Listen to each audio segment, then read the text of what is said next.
আসসালামু আলাইকুম রহমতুল্লাহি ওয়া বারাকাতুহু।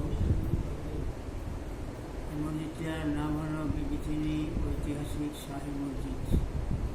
এই মসজিদটা এক আল্লাহর ওলি ইয়ামান থেকে দেশে ইসলাম প্রচার করতে এসে নির্মাণ করছে। এর নাম হলো শাহ নেওয়াতুল্লাহ ইয়ামান। প্রায় 500-550 বছর আগে মসজিদ নির্মিত। তো বর্তমানে এই মসজিদটা প্রধানত অধিদপ্তরের আন্ডারে আছে, তার পরিচালনা করে। মসজিদ সংস্কারের ব্যাপারটা তাদের হাতে। 1990-92 সালে লন্ডনে যাইয়ে এটার ইতিহাস পাইছে, ছবি পাইছে। আমি এসে দেখি ছবি থেকে জঙ্গল হয়ে গেছে। তখন ওই জঙ্গল ছড়াইছে, সরকারের কাছে ক্লিয়ার করছে। সরকার টাকা বরাদ্দ করার পরে এটা রিপেয়ার হয়েছে আগের কায়দায়। সাথে শাহ নেয়ামতুল্লাহ রহমান ইয়ামানি এনে সংস্কার করছেন, এটাই পাওয়া যায়। এদিকে কোনো বিভ্রান্তি নেই। তবে 500-550 বছর আগে এই দেশের রাস্তাঘাট ছিল না, লঞ্চ স্টিমার ছিল না, গাড়ি ঘোড়া ছিল না, ইটও ছিল না বরিশাল বিভাগেও। তো এই এত কোথা থেকে পাইছে, এটা আমাদের একটা চিন্তার বিষয়। তাই অনেকেই কল্পনা করে সিদ্ধান্তে এই যে উপনীত হয়েছে যে সালাম আলাইহিস সালাম যেমন মসজিদে আকসা জিনের দ্বারা উঠেছে, উনি চাই রয়েছে জিনেরা কাজ করছে, সব কাজ জিনেরা করছে। কোরআনের ভিতরে ঘটনাটা আছে। অর্থাৎ আল্লাহর ওলিদের ক্ষমতা আল্লাহ পাক দিয়ে দিয়েছেন বিধায় জিনের দ্বারা এটা করেই পারে। এই জন্য এই মসজিদকে জিনের মসজিদ বলে, কোরআন মসজিদ বলে, কেউ কয় গায়েবের মসজিদ। এমনি উঠছে, কিন্তু আল্লাহ পাকি ভালো জানে। তবে আমাদের শাহ আমাদের করছেন, এটা মানে কোনো সন্দেহ নাই।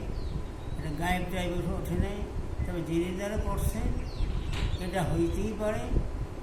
আর যেহেতু আমরা তো 500 বছর তো 100 বছরের লোক আমরা কেউ নাই, ওই যেটা আমরা সঙ্গে আসছি এটাই।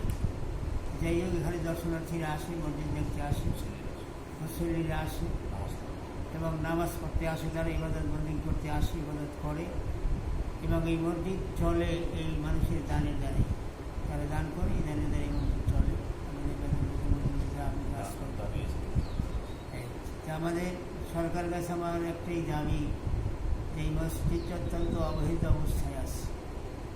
এর নাম, এর কাম সারা বাংলাদেশ জুড়ে আছে, এমনকি পৃথিবীর অন্য কোথাও আছে। মানুষ জানে যে ওইটি শাহী মসজিদ মসজিদ, কিন্তু আমাদের এইখানে অনেক কিছুর অভাব আছে। 1 নম্বর অভাব হইল এই মসজিদে একটা গাইড ওয়ালের প্রয়োজন, 2টা সিঁড়ির প্রয়োজন, একটা মহিলাদের জন্য আর একটা পুরুষের জন্য। যে সিঁড়ি আছে এতে মূল্যবান করতে পারে না, কথাও না। দ্বিতীয়, এই মসজিদের সৌজন্যে এই রাস্তাটা করে দেওয়া হয়েছে। ওই মেন গেট থেকে এই মসজিদ পর্যন্ত 2 পাশে লাইটিং প্রয়োজন একান্ত। রাত্রিবেলা মানুষ আসে, খুব কষ্ট হয়, লাইট নেই, অন্ধকার, মানুষ কেমন করে আসে, ভয়ভীতিও আছে। অতএব এই মসজিদ 2 ধারে লাইটিংয়ের প্রয়োজন এবং গাইড ওয়ালের প্রয়োজন, 2টা সিঁড়ির প্রয়োজন এবং উজুখানা সংস্কার হয়েছে। মহিলাদের উজুখানায় অনেক পয়সা আমাদের দেনা ঋণ হয়ে গেছে।